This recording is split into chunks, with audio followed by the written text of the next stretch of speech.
아멘. 오늘은 벼랑 끝 새로운 삶이 시작된다는 주제로 하나님 말씀 함께 나누고자 합니다. 영국이 낳은 탁월한 지성 가운데 한 분이 C.S. 루이스 아닙니까? 그분께서 스크루테이프의 편지라는 책을 내었죠. 이 책은 선배 악마가 후배 악마에게 어떻게 인간을 유혹하는지 그 유혹하는 법을 가르쳐주는 것으로 기록되어 있습니다. 선배 악마는 특별히 인간의 의지를 자꾸 꺾어 놓으라고 이야기하죠.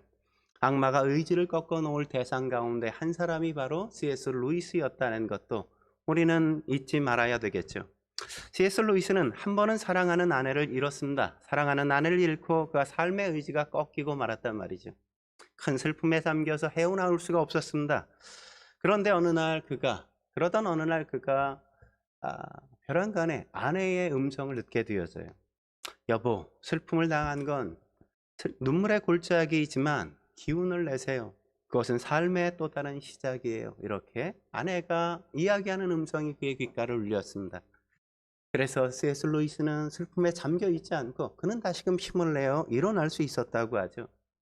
그렇습니다. 슬픔을 당하고 고통을 당하고 핍박이나 또 박해를 당하는 그런 현장은 분명히 눈물의 골짜기인 것은 분명합니다. 하지만 그것에 눈물만 있는 게 아니란 말이죠. 그것은 또 다른 희망의 출발이 시작되는 장소라는 걸 우리는 놓치지 말아야만 합니다. 오늘 본문도 그걸 우리에게 보여주지 않습니까? 오늘 본문의 모세와 이스라엘 백성들 역시 그런 눈물의 골짜기를 지나가고 있는 과정을 우리가 5장, 6장에서 만나게 되었죠. 모세는 하나님께 순종해 애굽으로 돌아왔어요. 그리고 바로에게 내 백성을 보내라고 하신 하나님의 말씀을 그에게 전했습니다. 그런데 그러면 바로가 그래 그럼 가 이렇게 해줄 줄 알았는데 전혀 그의 생각과는 다른 일들이 벌어지죠. 역경이 바로 시작되어집니다. 바로는 자기가 너무 편하게 해주다 보니까 얘네들이 너무 한가한 소리를 하는구나. 그래서 노동의 조건을 더 혹독하게 만들고 스스로 집을 구해서 벽돌을 만들라고 이야기한단 말이죠. 그래서 모세의 말을 듣지 못하게 만드는 거죠. 바로의 부하들 역시도 할당량을 다 채우지 못한 것들을 책임을 물어서 이스라엘 백성들의 지도자 기록원들을 학대하고 때린단 말이에요. 기록원들이 참다 못해서 억울해서 그걸 바로에게 찾아가 함께 호소합니다. 그러자 바로가 뭐라고 이야기하죠? 5장 17절 18절 같이 한번 읽어볼까요? 5장 17절 18절 읽겠습니다. 시작. 바로가 이르되 너희가 게으르다 그러므로 너희가 이르기를 우리가 가서 여호와께 제사를 드리자 하는도다. 이제 가서 일하라. 짚은 너희에게 주지 않을지라도 벽들은 너희가 수량대로 바칠지니라. 너희가 살다 보니까 삶이 너무 편해서 그런 소리 하지. 예배 드리러 간다고 그런 하찮은 소리나 하고 있지. 야, 그러지 마. 너희 똑같은 양을 너희가 지풀구에 알아서 너희가 만들어 와. 이렇게 이야기했단 말이죠. 여러분, 기가 막힌 일 아닙니까? 해방을 기대했는데 이제 놓여서 애굽에서 해방될 걸 소망했는데 도리어 그들에게 더 큰 고난이 찾아온 거예요. 그러자 이스라엘 백성들이 어떻게 합니까? 모세를 원망하기 시작한단 말이죠. 모세를 찾아와 항의한단 말이죠. 야, 너 때문에 우리가 바로에게 미운 털이 박혔잖아. 그래서 우리가 이 개고생을 하는 것 아니야. 도대체 이게 뭔 일이야? 이렇게 우리를 죽게 하려는 거야. 그러면서 모세에게 항의하는 겁니다. 여러분, 이 항의를 들었던 모세의 마음이 어떻겠어요? 해방시켜 주겠다고, 애굽에서 구원해 주겠다고 이야기해놨는데 도리어 더 큰 고통이 찾아오니까 그 마음 역시 무너지지 않았겠습니까? 그런 괴로운 상황, 그런 상황 속에서 모세가 어떻게 하죠? 그가 하나님 앞에 나와서 이렇게 이야기합니다. 출애굽기 5장 22절 23절 같이 읽겠습니다. 시작. 모세가 여호와께 돌아와서 이르되 주여 어찌하여 이 백성이 학대를 당하게 하셨나이까? 어찌하여 나를 보내셨나이까? 내가 바로에게 돌아가서 주의 이름으로 말한 후로부터 그가 이 백성을 더 학대하며 주께서도 주의 백성을 구원하지 아니하시나이까? 모세가 뭐라고 이야기하는 겁니까? 어찌하여 이런 일이 생기는 겁니까? 주께서 명하시지 않았습니까? 주의 계획이 다 아닙니까? 그런데 어떻게 이렇게 상황이 더 나빠지고 환경이 더 나빠지고 더 조건이 열악하게 되어지는 겁니까? 어떻게 이런 일이 우리에게 벌어질 수 있습니까? 그렇게 모세가 하나님 앞에 이야기하는 거잖아요. 여러분, 우리도 살다 보면 그럴 때가 있잖아요. 아니, 어떤 분들은 지금이 그런 삶의 환경에 놓여 있을지도 몰라요. 하나님의 말씀을 듣고 하나님께 묻고 하나님의 뜻이라고 생각해 내가 헌신하고 내가 살려고 어떤 일들을 계획했는데 도리어 그 일들이 더 어려움 속에 빠져들고 어쩌면 깊은 수렁에 빠진 것처럼 느껴질 때가 있단 말이죠. 그럴 때 우리가 어떻게 하죠? 막다른 벼랑 끝에서 하나님 앞에 물을 수밖에 없잖아요. 하나님, 어떻게 이런 일이 내 앞에 있을 수 있습니까? 이게 무엇 때문입니까? 라고 물을 수밖에 없잖아요. 우린 그럴 때 그게 벼랑 끝에서 우리의 인생이 끝나는 것처럼 느끼지만 하나님이 오늘 뭐라고 말씀하세요? 벼랑 끝은 끝이 아니라 새로운 삶의 시작이 열리는 것이라고 그렇게 말씀하신단 말이죠. 그렇다면 벼랑 끝에서 경험하게 되는 새로운 삶의 시작 무엇일까요? 첫째로 하나님의 능력을 경험하기 시작하는 것이란 말이죠. 하나님의 능력을 경험하기 시작할 것이라는 겁니다. 이게 하나님의 첫 번째 대답 아닙니까? 1절 같이 한번 읽어볼까요? 1절 같이 읽도록 하죠. 시작. 여호와께서 모세에게 이르시되 이제 내가 바로에게 하는 일을 내가 보리라. 강한 손으로 말미암아 바로가 그들을 보내리라. 강한 손으로 말미암아 바로가 그들을 그의 땅에서 쫓아내리라. 여러분, 모세가 바로에게 목숨을 걸고 내 백성을 가게 하라고 말할 때 바로가 흔쾌히 그래 그럼 가 이렇게 얘기했다면 여러분, 얼마나 이 이야기가 싱거웠겠어요. 싱거우면 드라마가 성립할 수 있을까요? 아니죠. 보는 사람들이 거의 없겠죠. 그죠? 하나님은 드라마를 좋아하신단 말이죠. 왜죠? 아마도 이스라엘 백성들이 쉽게 풀려났다면 그것을 하나님의 도우심이라는 결론으로 그들이 이해하지 않았을 거란 말이죠. 아마 그냥 우연히 어쩌다 보니까 그렇게 된 거야. 어쩌면 그 모든 것들을 우연이라고 그들은 받아들였을 거예요. 하지만 이런 절망 앞에 섰을 때 누구의 도움도 구할 수 없는 그런 환경에 벼랑 끝에 섰을 때 하나님이 도와주시면 사람들이 뭐라고 고백할 수 있습니까? 하나님이 하셨다고 고백할 수밖에 없는 것 아니겠어요? 그래서 하나님은 이 극한 상황을 우리에게 허용하실 때가 있단 말이죠. 1절에 그래서 뭐라고 하나님이 하십니까? 내 강한 손으로 말미암아 이렇게 반복해 말씀하시는 걸 우리가 볼 수 있지 않습니까? 내 강한 손으로 말미암아 바로가 마침내 너희를 내어 보내게 될 것이라고 말씀하잖아요. 우리가 능력이 있거나 바로가 너그럽기 때문이 아니라 하나님의 강한 손으로 말미암아 애굽에서 해방되어지는 역사가 이루어질 거라는 거죠. 이게 바로 앞으로 그들 앞에 펼쳐질 상황이라고 말씀하는 것 아니겠습니까? 여러분, 이후로 어떤 일이 벌어지죠? 애굽에 10가지의 재앙이 내리게 되는 걸 우리가 확인하게 되었잖아요. 그 10가지 재앙이 어떻게 내려집니까? 점점 더 센 것으로 내려지는 걸 우리가 확인하게 되었지 않습니까? 그러자 바로가 참다 견디다 못해서 이제 그냥 가 이렇게 그들을 놓아주게 되어진단 말이죠. 하나님의 능력 앞에서 바로는 항복하게 되어지는 거죠. 여러분, 우리를 둘러싸고 있는 환경이 더 열악해지고 우리를 둘러싸고 있는 역경이 더 심해진다면 하나님의 능력 역시도 더 크게 우리 앞에 펼쳐질 걸 믿으셔야만 한단 말이죠. 그래서 하나님이 때로 하나님의 자녀들에게 그 어두운 삶의 정황을 허용하실 때가 있는 겁니다. 그리고 이 벼랑 끝에서 하나님의 강한 능력을 확인하게 하신단 말이죠. 여러분, 1절에 가장 극적인 단어가 어떤 단어일 것 같아요? 1절 여러분이 한번 보세요. 어떤 단어가 가장 극적인 단어일까요? 전 이제라는 단어라고 생각해요. 이제. 지금 모세가 뭐라고 말하는 거죠? 하나님, 어찌하여 이런 어려움이 옵니까? 그는 절망의 코너 앞에 몰려 있어요. 벼랑 끝 앞에 그는 서 있습니다. 그때 하나님이 모세에게 뭐라고 말씀하세요? 아니, 이제 시작될 거야 라고 이야기한단 말이에요. 이제. 이건 아주 극적인 단어죠. 하나님이 짠 하고 나타날 거라는 겁니다. 하나님이 뿅 하고 나타나실 거란 말이죠. 이젠 하나님의 능력이 나타날 시간이라는 겁니다. 이제는 주께서 당신의 강한 손을 드러내 역사하실 시간이라고 말씀하시는 겁니다.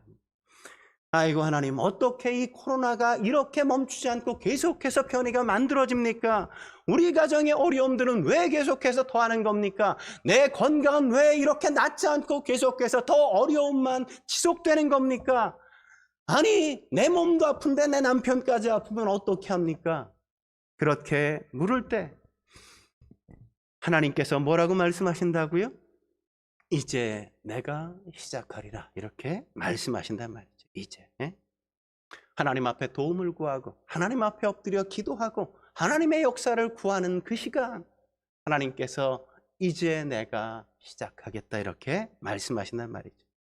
여러분, 옛날에 청교도들이 자주 고백했던 고백 가운데 하나가 뭔지 아십니까? 인간의 극한 상황은 하나님의 기회다라는 거였습니다. 인간의 극한 상황은 하나님의 기회다. 인간의 극한 상황, 인간이 처한 어려운 환경들, 그것들은 하나님의 능력을 경험할 수 있는 절호의 찬스라고 이야기한단 말이죠. 깊은 밤은 하나님의 새벽에 다 있는 것 아니겠습니까? 그러므로 어떤 절망의 상황 앞에서도 결코 포기하지 말아야만 합니다. 하나님 앞에 엎드려야 돼요. 하나님 앞에 나아가야 돼요. 전능하신 하나님의 이름을 부르며 그분의 도움을 구할 수 있어야만 합니다. 그때 비로소 하나님께서는 이제 내가 강한 손으로 너희를 구원하리라, 그렇게 말씀하시고 그 역사를 이루어 가실 것입니다. 하나님이 어찌하여 우리의 절망적인 상황 가운데 우리를 벼랑 끝에 내버려 두실까요? 그것은 하나님의 능력을 경험하게 하시기 위해서란 말이죠.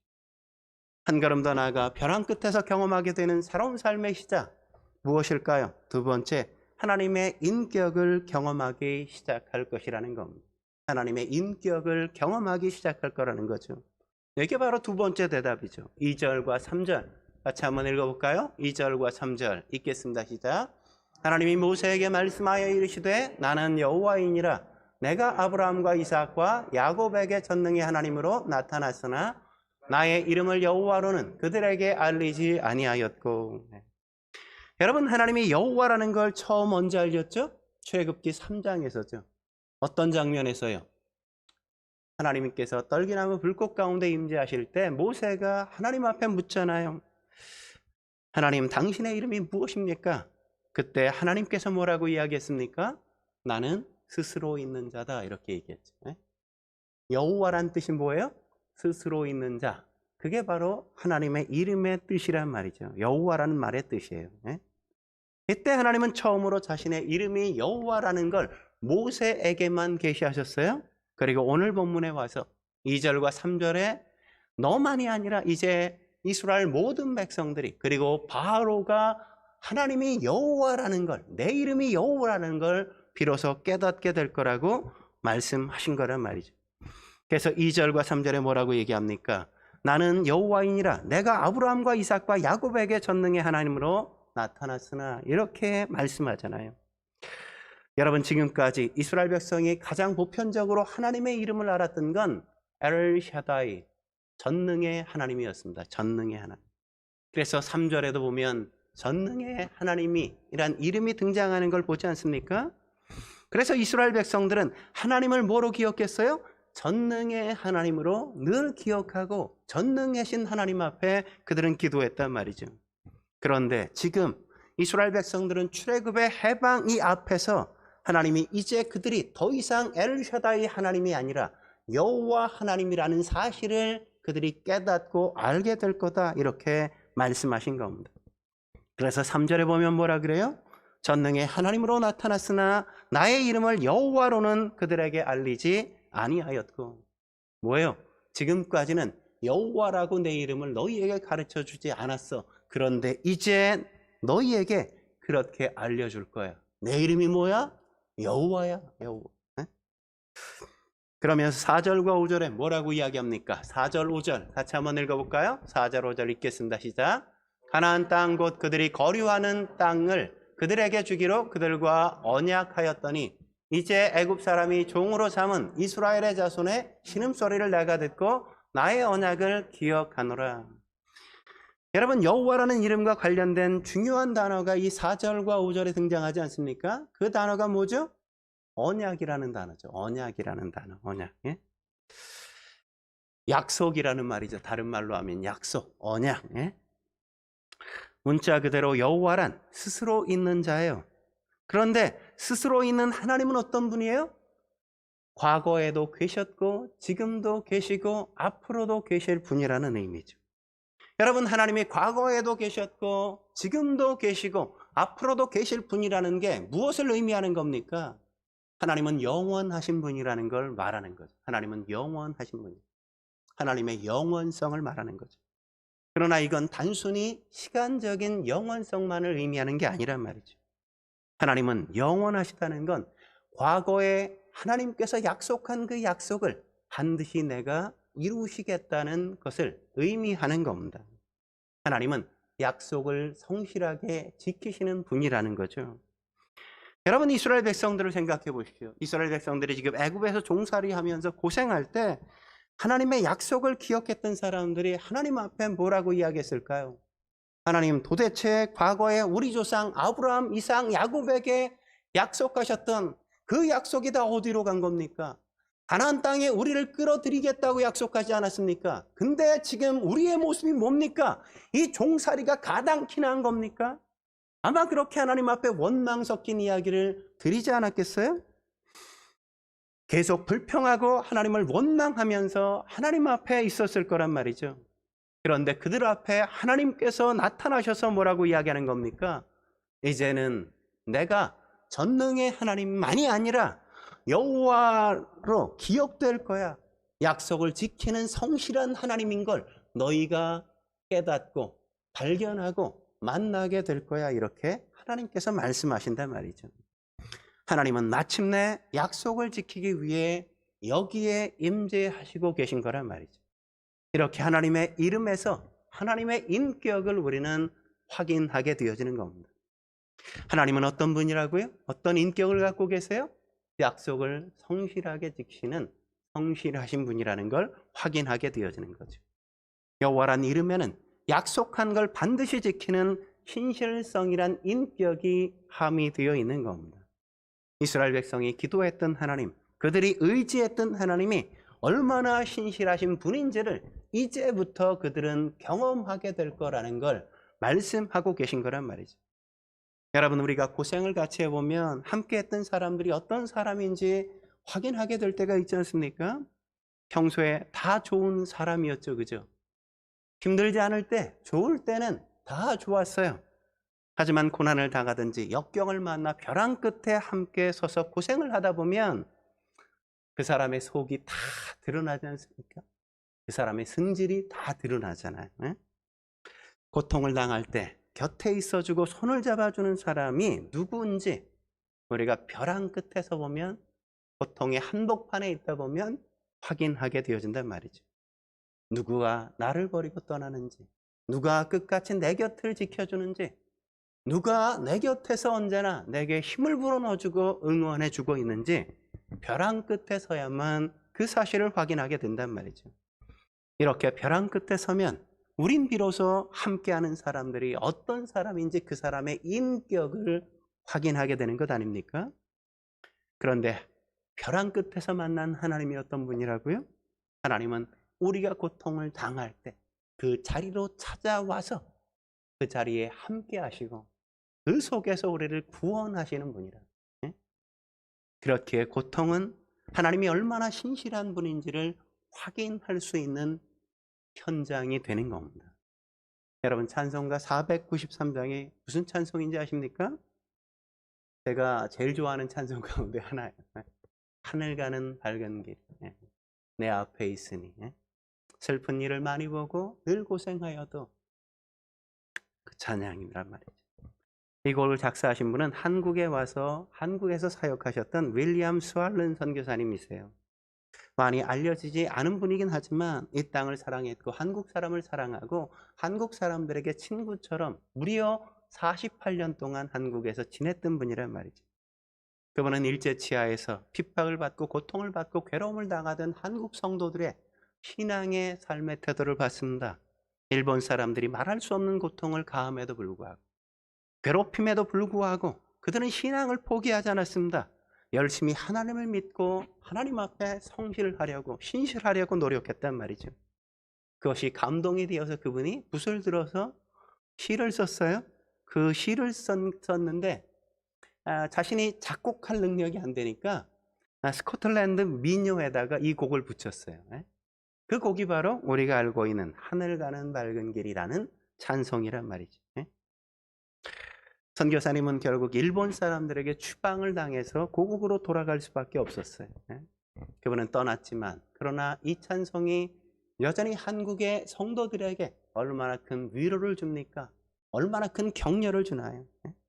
사랑하는 성도 여러분, 벼랑 끝에서도 우리가 하나님의 영광을 바라볼 수 있다면 우리는 이 어두움을 이겨낼 수 있단 말이에요. 벼랑 끝에서 새로운 삶을, 새롭게 하나님의 역사를 경험하는 인생을 살아갈 수 있습니다. 하나님은 어둠 속에서도 우리의 손을 놓지 않으세요. 하나님은 신실하게 우리의 인생을 붙들고 이끌어 가실 거란 말이죠. 마지막으로 벼랑 끝에서 경험하게 되는 새로운 삶의 시작 무엇일까요? 세 번째, 하나님의 주권을 경험하기 시작할 것이라는 겁니다. 하나님의 주권을 경험하기 시작할 거라는 거죠. 여러분, 우리말이 형용사나 수식어는 굉장히 발달된 반면에 주어와 동사가 흐릿하다는 거 여러분 아십니까? 주어와 동사가 분명하지 않을 때가 많아요. 성경을 보면 우리가 그걸 너무나도 분명히 확인할 수 있죠. 영어 성경으로 오늘 본문은 6절과 8절에 보면 I will 이라는 단어가 7번이나 반복되는 걸 우리가 확인할 수 있어요. I will 이라는 단어가 7번이나 반복된단 말이죠. 물론 우리말 성경에 나는 이라는 단어가 7번 나오기는 해요. 근데 그 의미가 정확하게는 나오지 않아요. 확인할 수 없어요.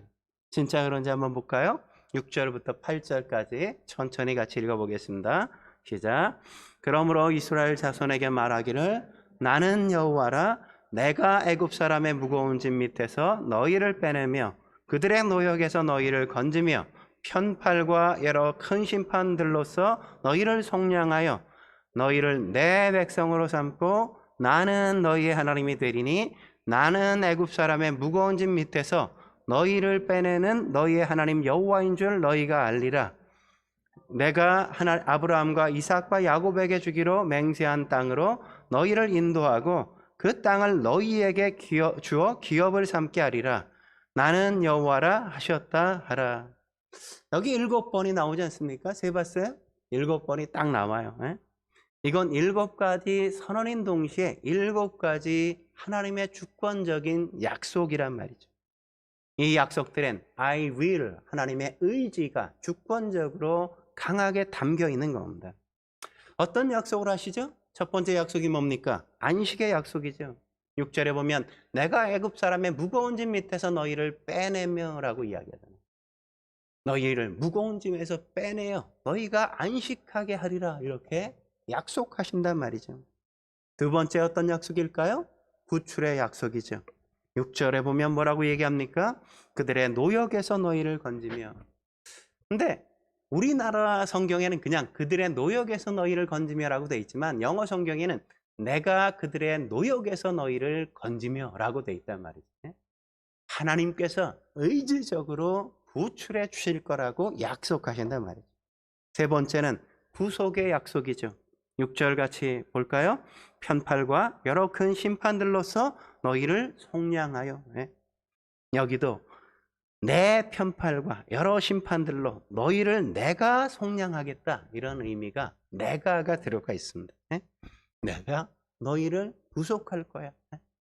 네 번째 뭐예요? 양자됨의 약속이죠. 7절에 보면 너희를 내 백성으로 삼고 라고 말씀하지 않습니까? 너희를 내 아들로 삼을 거야. 양자됨의 약속이란 말이죠. 다섯 번째는 하나님의 인정에 대한 약속이란 말이죠. 인정함에 대한 약속. 7절에 보면 뭐라고 얘기합니까? 너희를 빼낸 너희의 하나님 여호와인 줄 너희가 알리라. 너희가 삶을 통해서 내가 하나님이라는 걸, 여호와라는 걸 마침내 인정하게 될 거라고. 이 얼마나 놀라운 축복이에요. 그죠? 약속이. 하나님을 하나님으로 여호와로서 인정할 수밖에 없는 그 모든 걸 경험하게 될 거라는 거잖아요. 그리고 여섯 번째는 어떤 약속입니까? 인도의 약속이란 말이죠. 8절에 뭐라 그래요? 맹세한 땅으로 내가 너희를 인도해내고 뭐예요? 젖과 꿀이 흐르는 가나안 땅으로 내가 반드시 인도해내고 말 거야. 너희가 그 땅에 들어가게 하고야 말 거야. 하나님께서 인도하시겠다는 거죠. 그리고 7번째, 기업에 대한 약속이죠. 8절에 뭐라 그럽니까? 그 땅을 너희에게 주어 기업을 삼게 하리라. 그 땅을 기업으로 주어 그 땅이 너희의 기업이 될 것이라. 이 7가지의 약속을 여기서 우리가 만나는 것 아닙니까? 하나님이 의지적으로 하나님의 주권으로 너희에게 이 일이 반드시 이루어지고 말게 하겠다고 하나님께서 말씀하신단 말이죠. 내가 반드시 그렇게 하고야 말 거야. 이렇게 하나님께서 말씀하시는 겁니다. 여러분, 왜 이런 약속을 하시는 걸까요? 이스라엘 백성들이 너무 쉽게 애굽에서 빠져나올 수 있었다면 여러분 어떻게 되었을 거라고 생각하십니까? 2가지 가능하지 않습니까? 하나는 뭐예요? 바로가 그냥 보내줬다면 바로가 참 그래도 괜찮은 사람이었네. 아마 바로를 찬양하면 나오지 않았겠습니까? 또 하나는 어떤 가능성이 있죠? 야, 모세가 참 대단하지 않아? 모세가 바로 앞에 가서 딱 한마디 하니까 그냥 잭소리도 못하고 그럼 가 이렇게 얘기하잖아. 야, 모세를 우리가 신으로 삼자. 이런 일들이 일어날 수도 있는 거잖아요. 그렇기 때문에 하나님께서 그렇게 하셨단 말이죠. 지도자가 아무리 훌륭할지라도 하나님은 그 지도자가 신이 되는 걸 허락하지 않는단 말이죠. 리더는 반드시 필요해요. 그렇지만 리더는 결코 신이 될 수 있는 존재는 아니란 말이죠. 그런데 리더였던 모세까지 이렇게 손을 들면서 들어버린 이런 상황들이 벌어졌단 말이죠. 이런 상황에 뭐가 필요한 걸까요? 하나님이 당신의 강한 손으로 개입하시면서 뭐라고 이야기하십니까? 내가 하는 게 아니야. 내가 하는 거야. 착각하지 마. 이렇게 하나님께서 말씀하신단 말이죠. 이게 바로 하나님의 주권적인 의지의 선언인 겁니다. 그래서 때때로 하나님은 우리가 저는 못해요 라고 이야기할 때까지 기다리신단 말이죠. 그리고 하나님, 제가 회개합니다. 이제 정말 하나님만 의지하겠습니다. 하나님이 하시옵소서. 그렇게 우리가 두 손을 들고 하나님 앞에 항복하고 하나님 앞에 맡길 때 그때 비로소 하나님이 간섭하시기 시작하시는 겁니다. 그럴 때 우리가 뭐라고 고백하죠? 주님이 하셨습니다. 주님이 하셨기에 가능했던 것입니다. 라고 우리는 하나님의 역사를 인정한단 말이죠. 이때 우린 비로소 하나님을 인정하게 되어지는 거죠. 이번 주 우리 효진 집사랑 통화를 하면서 그런 얘기했어요. 하나님이 우리에게 얼마나 많은 걸 주셨는데 제일 귀한 건 가장 많이 주셨다고 제가. 공기가 없으면 우리는 10분도 못 버티고 다 죽을 거예요. 그죠? 근데 공기는 공짜잖아요. 물을 주셨잖아요. 공짜로. 물론 사 먹는 때도 있지만 거의 대부분은 공짜로 마실 수도 있잖아요. 만약 물을 우리가 못 먹으면 한 일주일도 못 가서 많은 사람들이 죽게 되었지 않겠습니까? 저 하늘에 태양을 하나님께서 주시지 않았다면 우리는 벌써 끝났겠죠. 가장 소중한 건 다 거저 모든 사람들이 누리게 하셨어요. 근데 정말 쓸모없는 거, 다이아몬드 같은 거, 이런 거는 인간들이 아주 희소성 때문에 귀하게 만들었단 말이죠.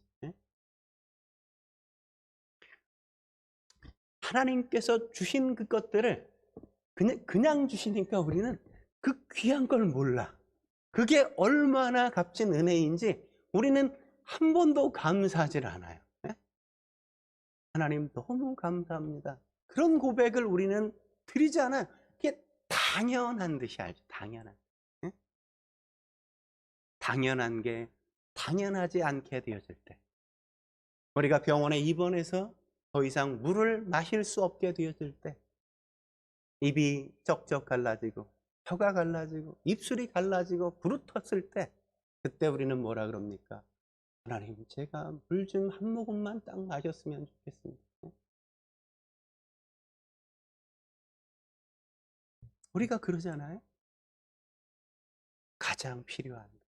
그것들을 우리에게 다 허락하셨음에도 불구하고 우리는 그것에 대한 고마움과 감사를 잘 하지 않는단 말이죠. 왜 그래요? 우리가 원래 그런 존재, 원래 그런 존재.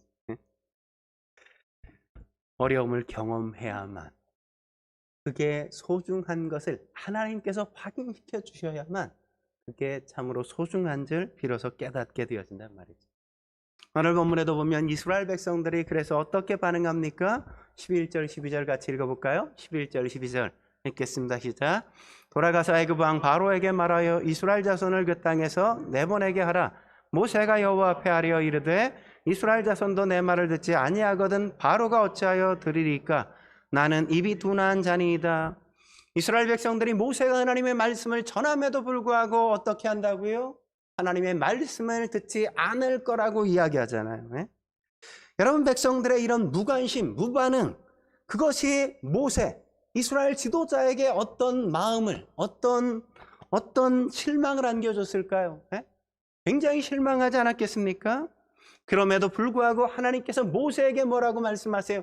하나님, 이 백성이 내 말 듣지 않잖아요 라고 이야기하는데, 그 모세에게 하나님께서 또 뭐라고 이야기하죠? 13절 같이 읽겠습니다. 시작. 13절 시작. 여호와께서 모세와 아론에게 말씀하사 그들로 이스라엘 자손과 애굽 왕 바로에게 명령을 전하고 이스라엘 자손을 애굽 땅으로 인도하여 내게 하시니라. 어떻게 하세요? 내 말 듣지 않잖아요 하는데 뭐라고요? 그럼에도 불구하고 너는 그 일을 바로에게, 이스라엘 백성에게 계속하라고 말씀하잖아요.